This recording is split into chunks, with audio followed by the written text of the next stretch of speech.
The musket ball whistled past my right ear as I dove behind the water barrel. St. Louis had turned into a battlefield, and I was caught in the crossfire, all because of my late husband's gambling debts. The collectors didn't take excuses, especially not from a penniless Irish widow. My name is Sarah Williams. I'm 30 years old, and 3 weeks ago, I was just another nurse trying to get by on the dirty streets of Missouri. Today, I'm telling this story of how a Comanche warrior changed not only my life, but the fate of 2 cultures seemingly destined for eternal war. Don't forget to subscribe and like the channel for more stories like this. It all started on that freezing March morning in 1851 when my brother Michael's letter arrived like a miracle. I was hiding in Mrs. O'Malley's basement, dodging the men who wanted to collect the $2,000 Patrick had lost in poker before he died of tuberculosis. My sister Catherine had already passed from the cholera epidemic, and I had no one left in the world but Michael. The letter brought an offer that seemed too good to be true. Michael wrote that Fort McKenzie in Texas Territory urgently needed a qualified nurse. The pay would be $40 a month, plus room and board. For someone who was eating potato peels and drinking dirty water, that sounded like a fortune. I packed the few belongings I had left, my medical bag inherited from Dr. Murphy, 3 mended dresses, and my mother's crucifix, and left in a supply wagon heading south. The journey was 3 torturous weeks through hostile territory, where every night noise could mean bandits or Indians attacking our small caravan. During those weeks on the road, I found out I wasn't the only one running from something. The merchant Jake Henderson was avoiding creditors in Kansas City, and the Morrison family had lost their farm to the bank. We were all refugees from civilization, looking for a second chance in the wilderness. While I traveled to my uncertain destination, Thunderwolf faced his own crisis about 50 miles from the fort. He was the war chief of the Quahada Comanche band, a 34-year-old man who had learned English as a child after being captured and raised by an American farmer for 5 years. This unique experience made him a different kind of leader, able to understand both worlds that were now in constant conflict. Thunderwolf's tribe was being devastated by a mysterious epidemic that their traditional healers couldn't fight. 43 people had already fallen ill, 18 had died, including 3 children and 2 respected elders. Eagle Feather, the tribe's most experienced healer, had admitted for the first time in his long life that he needed outside help. Thunderwolf knew that asking Americans for help meant showing weakness, something the fort's military might exploit. But watching his people die while he remained too proud to act wasn't an option. He began to develop a risky plan that depended on perfect timing and a lot of luck. When I finally reached Fort McKenzie, I found out Michael had lied about almost everything. The fort wasn't a thriving medical facility serving expanding settlers. It was an isolated military outpost, constantly surrounded by hostile warriors, where dead soldiers were buried almost weekly. The medical situation was desperate. I was literally the only person with formal medical training within 100 miles. Michael greeted me with a tight hug, but I saw the guilt in his green eyes when he explained the true situation. Captain Anderson, the fort's commander, was blunt with me during our first meeting. 22 soldiers had died in the past 6 months, most from war wounds, some from diseases that could have been treated with proper care. My first week was a test of physical and emotional endurance.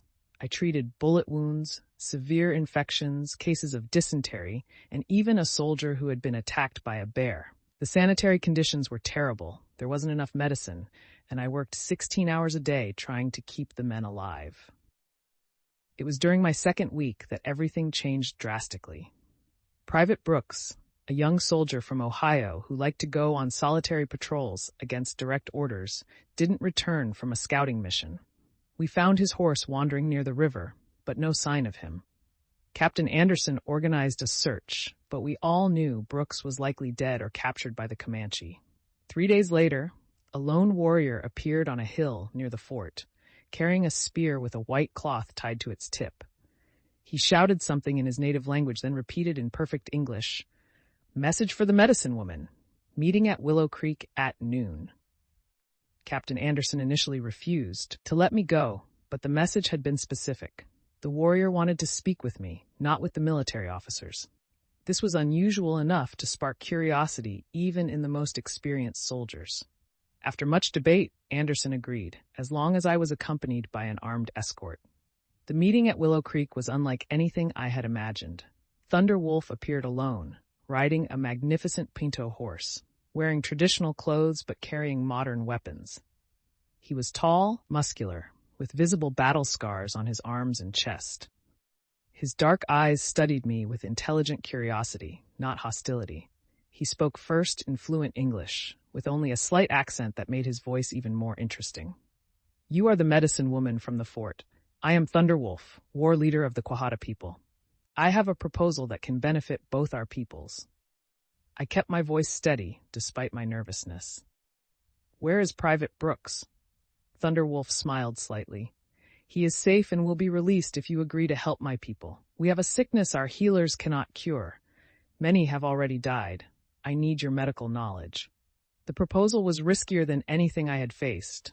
Going to the Comanche camp meant entering completely hostile territory, where a single wrong word could result in death.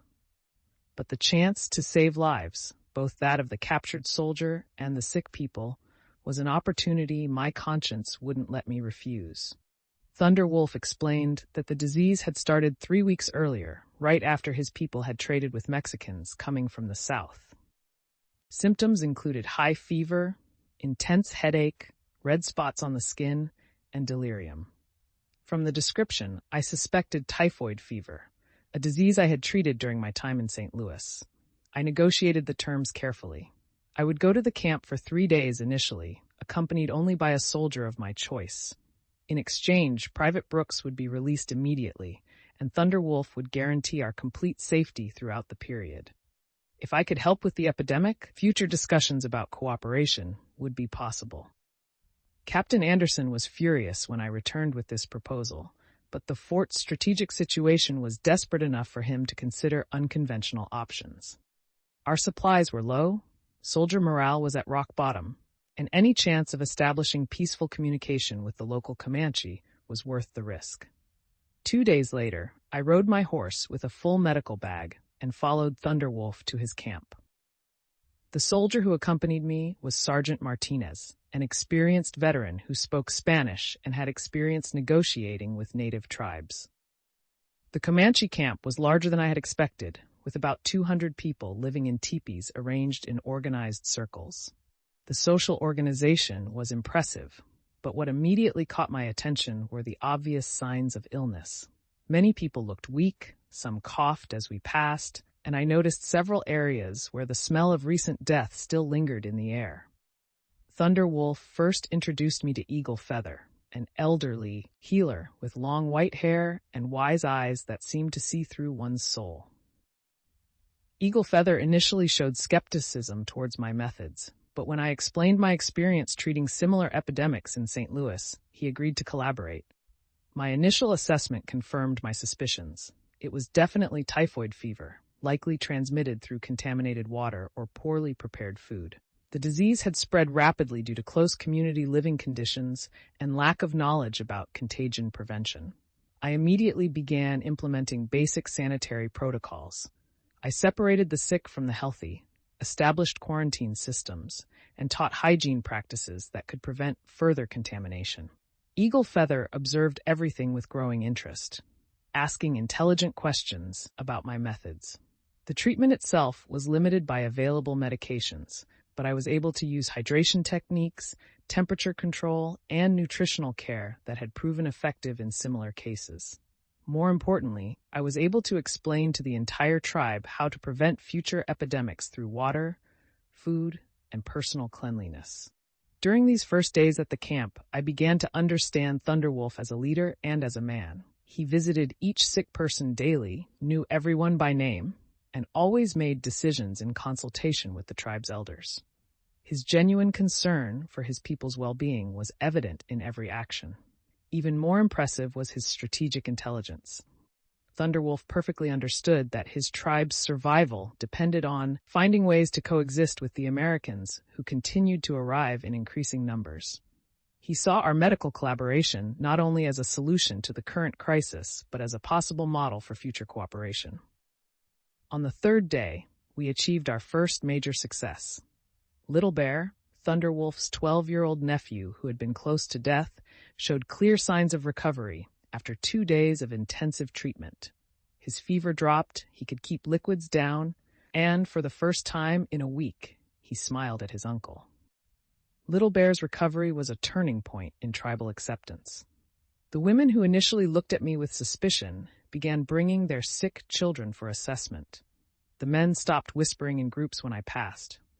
Eagle Feather publicly declared that the spirits had sent the medicine woman to save the tribe. But what surprised me most was how Thunder Wolf and I began to develop mutual respect that went beyond immediate medical need. Our nightly conversations around the fire became moments I longed for. He told me about his childhood split between two worlds, about the difficulties of leading a people in times of impossible change. I shared my own story, the poverty in St. Louis, the death of my husband and sister, the desperate flight to Texas. Thunder Wolf listened with genuine attention, asking questions that showed his understanding of the complexity of the human experience, regardless of culture or race. There was something in the way he looked at me, as if he saw not just a useful medicine woman for his tribe, but a complete person with her own value. This was different from the treatment I received at the fort, where I was respected for my skills, but still seen primarily through the lens of my usefulness to the men. In the 5th week of my stay at the Comanche camp, when the typhoid fever cases were finally decreasing and a productive medical routine had been established, everything changed dramatically. I was organizing medicines in the tent Thunder Wolf had designated as my makeshift clinic when Sergeant Martinez came running in, his face pale with worry. "Sarah, we've got a serious problem heading this way," he said, trying to catch his breath. "Scouts reported a large military column approaching the fort. It's not regular reinforcement, it's a full combat force with artillery." My heart sank. During these weeks, working among the Comanche, I had managed to establish a fragile but real peace between the two communities. Thunder Wolf had completely honored our agreement, Private Brooks was released as promised, and even small commercial exchanges had begun between some soldiers and tribe members. Now, a new military presence threatened to destroy all that progress. Thunder Wolf appeared at the tent entrance a few minutes later, his serious expression revealing that he too had received information about the situation. My warriors counted 200 soldiers, 12 cannons, and an officer with many decorations leading. This doesn't look like a diplomatic visit. I knew I had to return to the fort immediately to find out what was happening and try to prevent a conflict that could result in deaths on both sides. Thunder Wolf agreed, but insisted on escorting me personally to a safe distance from the fort, a decision that showed both his concern for my safety and his trust in our partnership. During our ride back, Thunder Wolf explained the military situation from his tribe's point of view. "Our people have treaties with the American government, signed by leaders who came before me, but these treaties are broken whenever it suits the white men. If these soldiers come for war, my people will fight to the death to defend our land." When I arrived at Fort McKenzie, I found a complete transformation. The simple military outpost had become a center of intense military activity. Soldiers marched in precise formations, weapons were constantly cleaned and inspected, and a palpable tension hung over the entire installation. Captain Anderson greeted me with a mix of relief and apprehension. "Sarah, thank God you returned safely. I need to know everything about your experience with the Comanche, especially information about numbers, weapons, and readiness for combat." "Captain, before we discuss anything military, I want to know who the arriving officer is and what his intentions are," I replied firmly. "We've managed to establish peaceful cooperation that's working for both sides. I won't provide information that could be used to destroy that." It was then that I met Colonel Richard Thompson, a tall, imposing man in an immaculate uniform and an attitude that made it clear he considered all Native Americans enemies to be eliminated. He received me in his temporary command tent with superficial courtesy, but his eyes revealed contempt for my situation. Miss Williams, I understand you've spent considerable time among the savages, he said, using a tone that made his opinion of my experience clear. I need detailed information about their military capabilities, leadership, and defensive weaknesses. Colonel Thompson, with all due respect, those savages are people I saved from a deadly epidemic, I replied, keeping my voice calm but firm. They've completely honored all agreements made with us, released our captured soldier, and established peaceful trade relations. Why have you arrived here with a war force? Thompson leaned forward, his hands resting on the map table. Miss Williams, you seem to have developed inappropriate sympathies during your captivity. My mission is simple. Eliminate the Comanche threat in this region permanently. Information from Washington indicates that this tribe is planning coordinated attacks against civilian settlements. That's completely false, I said, feeling anger rise in my chest. Thunder Wolf is focused exclusively on his people's medical recovery. He has no interest in attacks against civilians. In fact, he's shown genuine interest in peaceful cooperation. Colonel Thompson smiled coldly.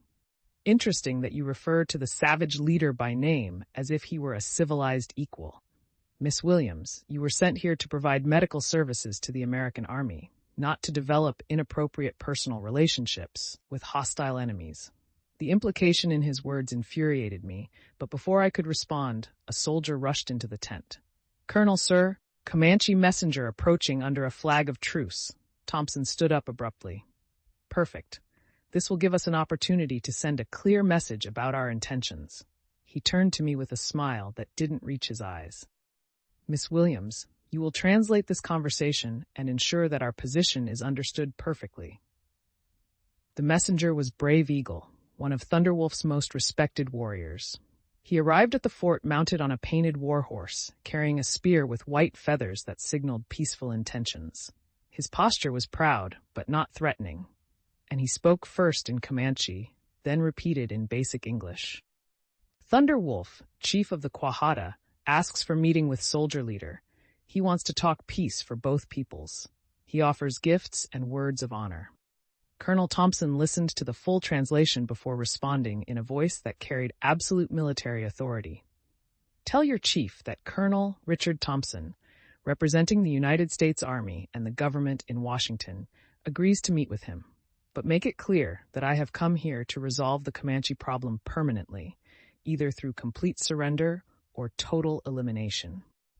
When I translated these words for Brave Eagle, I saw his eyes narrow slightly.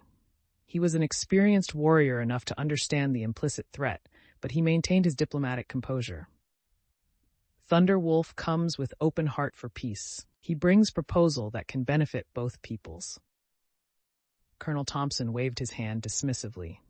The meeting will be tomorrow at noon at the same location where you made your previous agreements with our personnel. Thunder Wolf can bring 5 men, no more. We will bring enough force to ensure there are no misunderstandings about our position.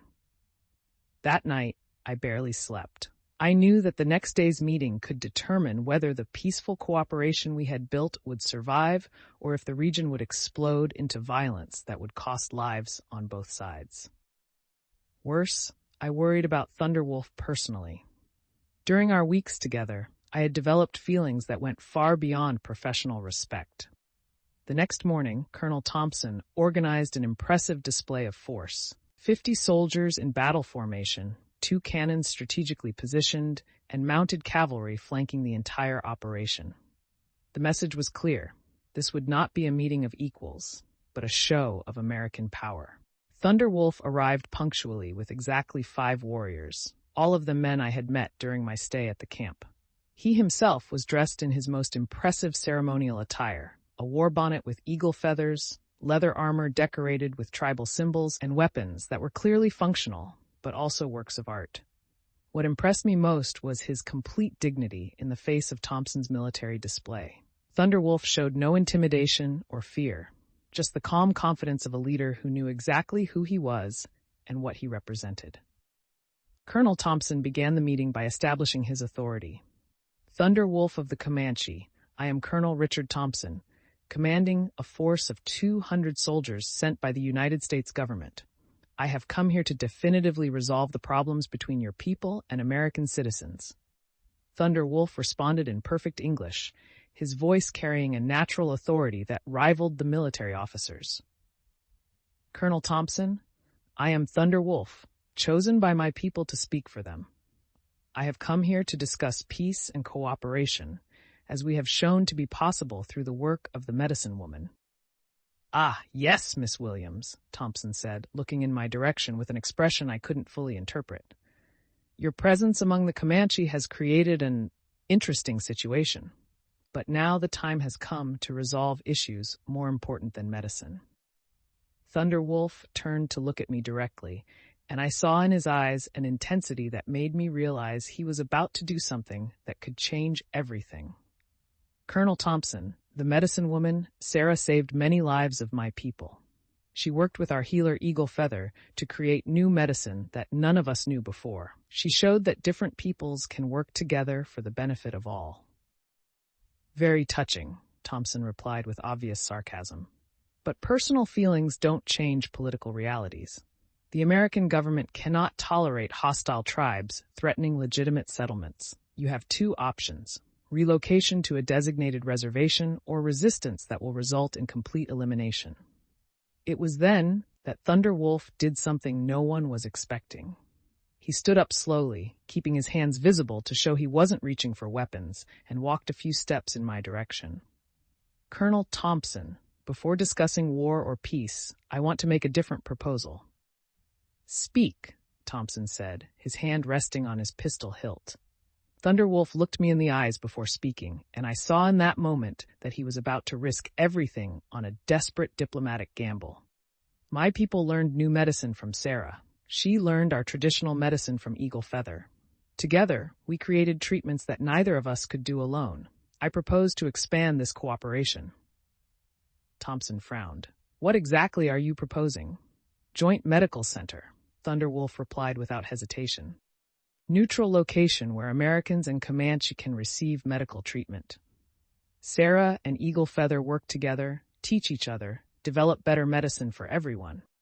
In return, my people offer knowledge of medicinal plants, survival techniques, and permanent peace in this region. The silence that followed was tense enough to cut with a knife. Colonel Thompson looked at Thunder Wolf as if he had suggested something completely absurd, then turned to me. Miss Williams, did you know about this proposal? No, Colonel, I replied honestly, but it's a brilliant idea that could benefit both communities enormously. Thompson shook his head impatiently. Ridiculous. I didn't come here to discuss fantasies of intercultural cooperation. I came to solve a military problem with military solutions. It was at that moment that the medical crisis that would change everything began. One of Thompson's soldiers came running up to the negotiation group, clearly distressed. Colonel, sir, we have a medical emergency at the camp. Multiple soldiers sick with severe symptoms. Thompson turned sharply. What kind of symptoms? High fever, vomiting, bloody diarrhea. 12 men already affected, sir, and it's spreading fast. My heart pounded as I recognized the description. Colonel, that sounds like dysentery or possibly anthrax. Both can be fatal if not treated quickly. Thunder Wolf stepped forward. Our healer Eagle Feather knows treatments for these diseases. If allowed, he can help your soldiers. Thompson looked between Thunder Wolf and me, clearly struggling between his prejudice against cooperation with natives and his responsibility for his men's health. Miss Williams, can you treat this condition alone? I can try, but it would be much more effective if I could work with Eagle Feather. He knows local plants and treatments that I don't fully master. The situation became even more complicated when Brave Eagle, who had remained silent throughout the negotiation, spoke in a low but urgent voice to Thunder Wolf in Comanche. Thunder Wolf listened, then turned to us with a serious expression. My warrior reports that Little Bear, my nephew, has developed a new sickness. It's not the typhoid fever Sarah treated before. It's something different, more dangerous. He could die without proper treatment. Colonel Thompson immediately realized the diplomatic opportunity that had arisen. So we have a situation where both sides need urgent medical assistance. Miss Williams, are you willing to divide your attention between two critical patients? I looked between Thunder Wolf and Colonel Thompson. understanding that this moment could determine not only the fate of sick people, but the future of relations between these communities. Colonel, I propose that we work together on this crisis. I treat the sick soldiers while Eagle Feather assesses Little Bear. Then we combine our knowledge to develop the best possible treatment for all patients. Thompson considered this for a long moment, clearly calculating the political risks against the practical medical necessity. Finally, he nodded. Very well, but this is strictly a temporary medical collaboration. It changes nothing about my primary mission here. Thunderwolf extended his hand to Thompson, a gesture that surprised everyone present. Colonel Thompson, I accept your conditions. Medicine first, politics later. But I ask that you see how our peoples can work together when there is need. Over the next 2 days, everything changed dramatically. The dual medical crisis forced a cooperation that no diplomatic negotiation could have achieved. I worked 16 hours a day treating soldiers with anthrax, a disease that had been transmitted through infected cattle meat the Army had bought from Mexican traders. Simultaneously, Eagle Feather arrived at the fort with Thunderwolf to treat Little Bear, who had developed scarlet fever, a potentially fatal disease for children. What began as 2 separate medical crises became an extraordinary medical collaboration. Eagle Feather brought medicinal plants I had never seen, but which showed remarkable efficacy against anthrax symptoms when combined with modern medical techniques I knew. I taught him principles of sterilization and precise dosages that dramatically improved the effectiveness of his traditional treatments. Even more impressive was observing how the soldiers reacted to Eagle Feather's work. Initially skeptical about savage medicine, they quickly changed their minds when they saw real results. The old Comanche healer saved the lives of at least 3 soldiers who were close to death. Colonel Thompson observed all this with intense attention. He was an experienced military man enough to recognize efficacy when he saw it, regardless of the source. When Little Bear began to recover from scarlet fever, thanks to the combination of modern medicine and traditional treatments, even Thompson had to admit that the cooperation was working. On the 3rd day of the medical crisis, Thompson called me for a private conversation. Miss Williams, I must admit that the results of this collaboration exceed my expectations, but I still have specific orders about dealing with the Comanche threat in this region.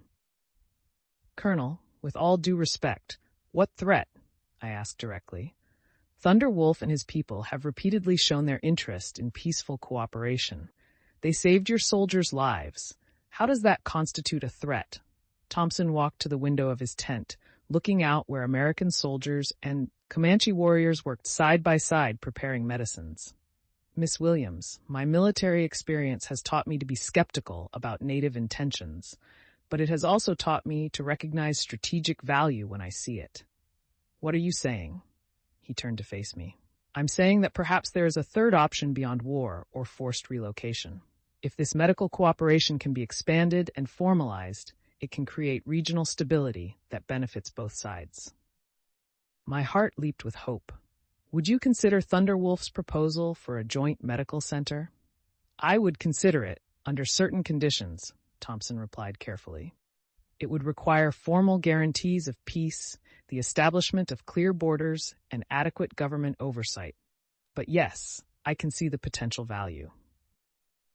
That night, I shared this conversation with Thunderwolf during one of our fireside meetings, which had become daily rituals even during the crisis.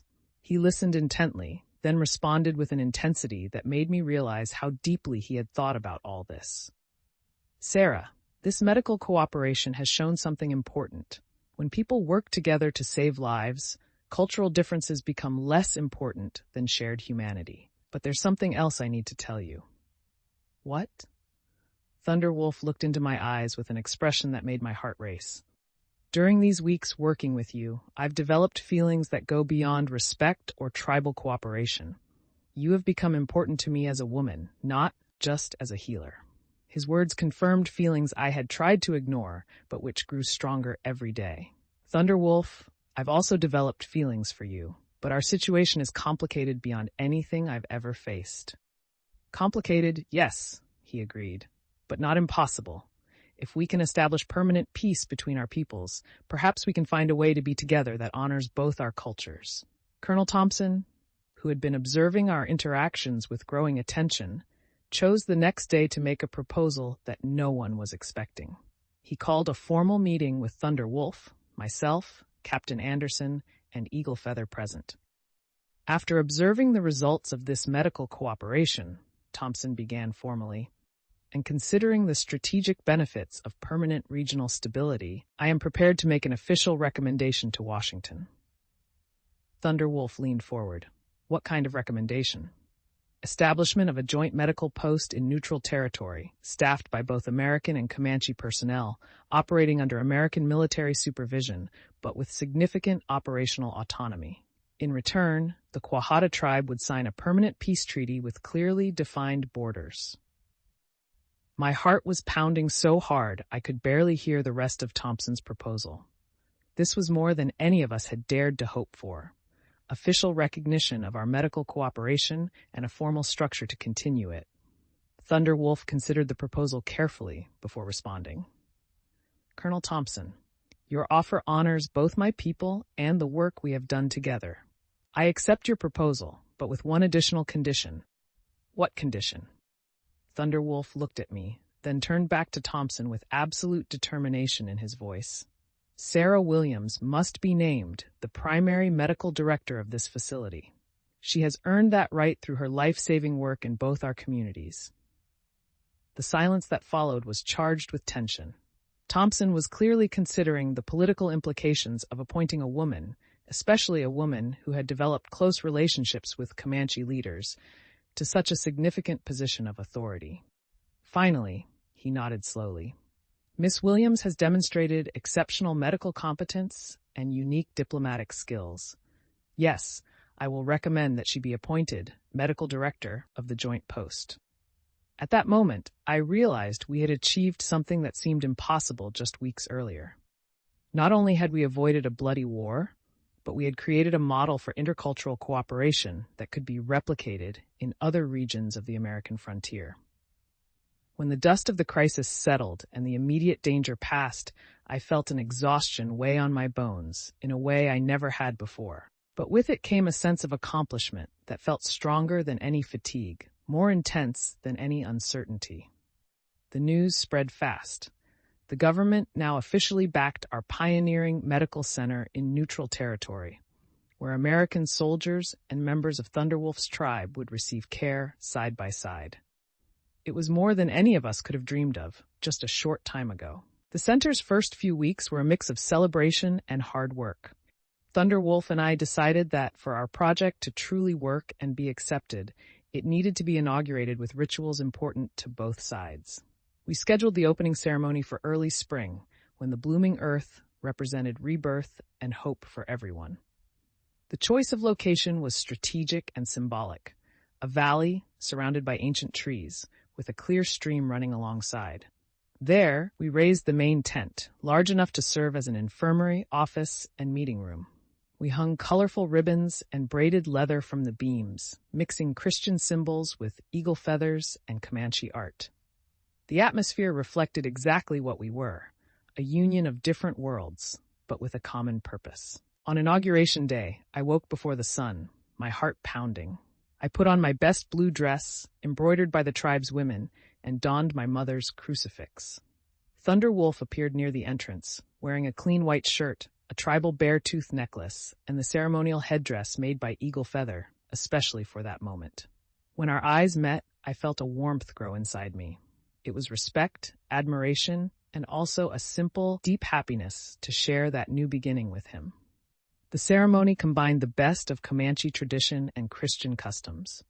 Eagle Feather began with a blessing, spreading herb smoke through the air and asking for protection from ancestral spirits.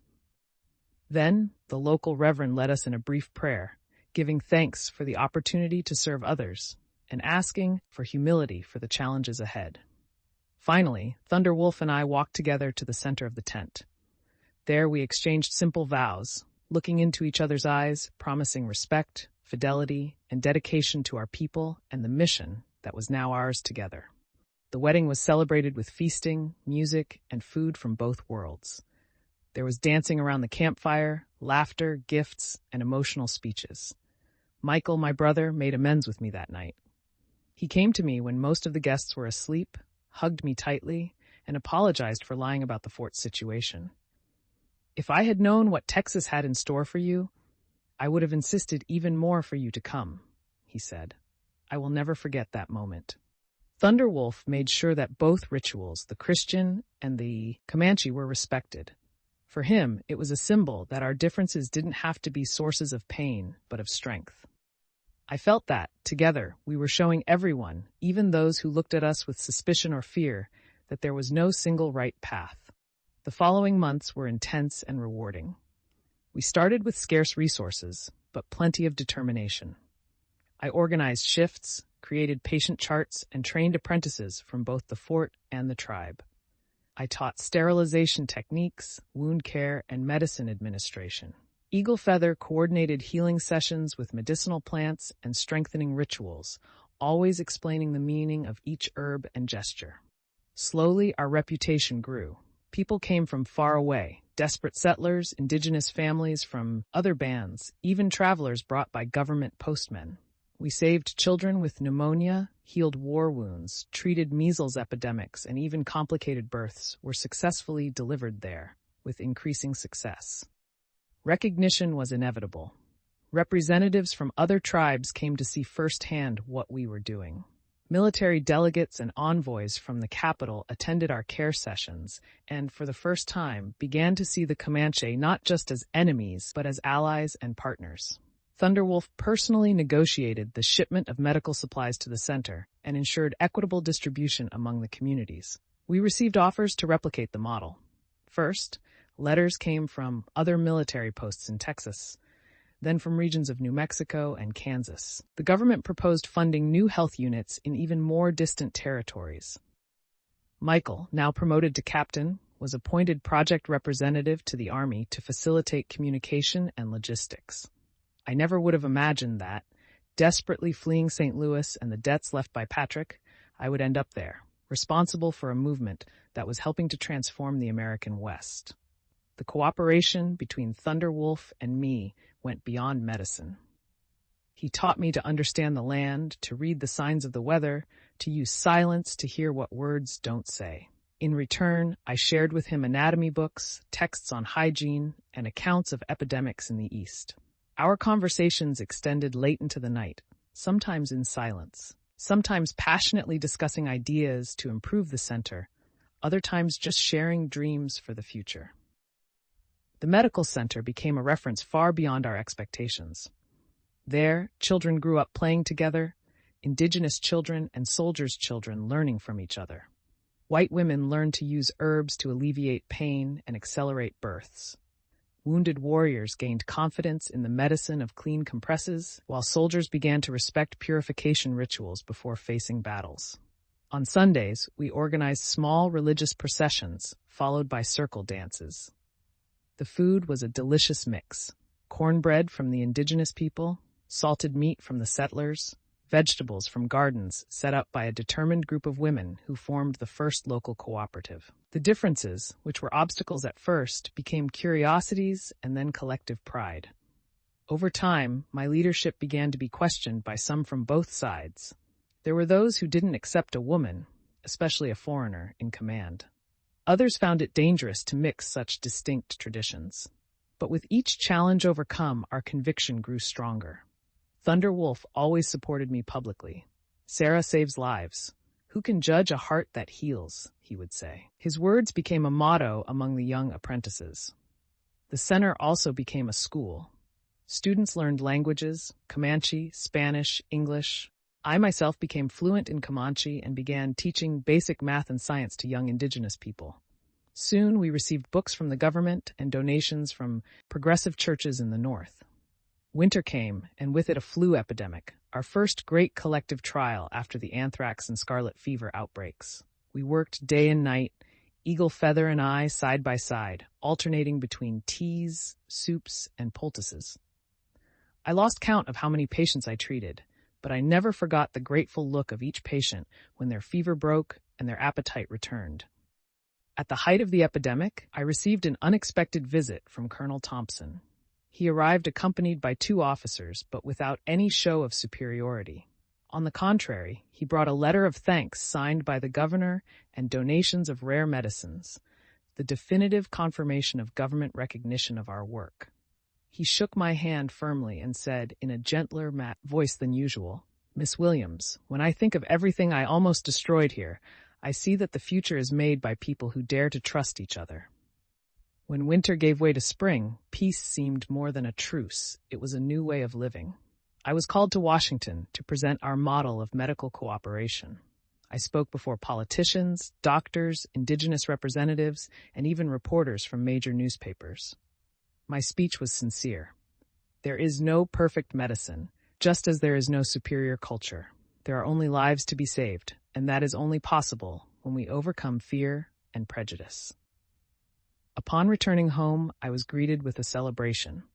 Thunder Wolf was waiting for me on top of the hill next to the valley, ready for another cycle of changes. Together, we planned to expand classes, build a new pavilion for children, and seek even more exchange with other tribes and military posts. Joy now came from the small details: a good harvest, a complication-free birth, a new apprentice who overcame their insecurities. My love for Thunder Wolf blossomed in everyday life. We didn't need grandiose words or exaggerated promises. A look was enough, a hand holding another during cold nights, the mutual respect that never stopped growing. We discovered that the true marriage was not just between the 2 of us, but between our communities, our beliefs, our different pasts and futures. The Intercultural Center prospered. We received government insignias, letters of recommendation from the church, votes of thanks from families previously separated by hatred. I'm proud to know that an improbable love opened doors that neither military force, nor isolated tradition, nor fear could keep closed. Sitting on the porch of our medical center, I look at the horizon tinged gold by the Texas sunset and let my mind wander through the path we've traveled. If someone had told me years ago that I would leave St. Louis, fleeing debts and family tragedies, to become a pioneer in a project of peace and health in the heart of the American frontier, I would have laughed in disbelief. But life proved to be more surprising than any plan. What began as a desperate escape transformed into a calling, a mission, and finally a legacy. My marriage to Thunder Wolf wasn't just a union of 2 people, but of 2 worlds. Our children grew up learning English and Comanche, Christianity and native spirituality, stories of white heroes and indigenous warriors. They never had to choose between opposing sides. They learned that they belonged to both, and that this fusion is their greatest wealth. The Intercultural Center became a national reference. Similar models emerged in Oklahoma, New Mexico, even in the Dakotas. We received medical students, young indigenous people seeking a different future, and military officers interested in diplomacy more effective than gunpowder and blood. Medical conferences began to cite our results: falling infant mortality, controlled epidemics, growing mutual respect. Newspapers called it a Texas miracle. For me, it was simply the natural result of constant work, dialogue, and love. What struck me most, however, were the personal stories. I saw old feuds turn into friendships. I saw women previously silenced become leaders. I saw children who once died from lack of vaccines now grow up healthy, playing freely. I saw soldiers and warriors exchange experiences, learn to laugh at differences, teach each other their games and songs. I remember a special afternoon when Eagle Feather, already elderly, called everyone around the campfire. He told the story of a time when birds fought over the right to fly higher. In the end, they discovered they only reached the sky because one carried the other on its back. That's how it is between you now. Sarah carries Thunder Wolf carries Sarah, and together you make everyone fly higher. No one dared to speak. After that, the silence was one of respect, recognition, gratitude. I became a symbol of female courage without ever planning it. Through my example, other women, indigenous and white, began to study, to take on responsibilities previously denied to them.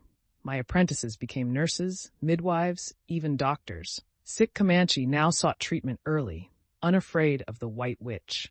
Settlers consulted Eagle Feather and learned to trust natural remedies. Humanitarian diplomacy became a reality. It was no longer about cold agreements, but about family ties, about real friends on different sides of the frontier. The children of the center participated in expeditions to other villages, carrying knowledge and receiving new stories in return. Our project's reputation even reached the president, who sent a personal letter praising our efforts as a model of what the country should achieve. I received a Medal of Merit for innovation in public health, but the most valuable recognition was always the simple one. Mothers thanking me for saving their children, the elderly smiling again, the young dreaming of professions that once seemed impossible. Over time, I lost my fear of the past. St. Louis became a memory of a difficult time, but also of a woman who was forged in suffering and learned to fight not only for herself, but for everyone around her. Patrick and Catherine gained new meaning. Their mistakes and sorrows taught me compassion, resilience, and humility. Today, many years after that uncertain beginning, I still wake before the sun and walk to the creek where it all began. I sit on the stone, listen to the birds, smell the wet earth. Thunder Wolf sits beside me, brings me peppermint tea, and smiles.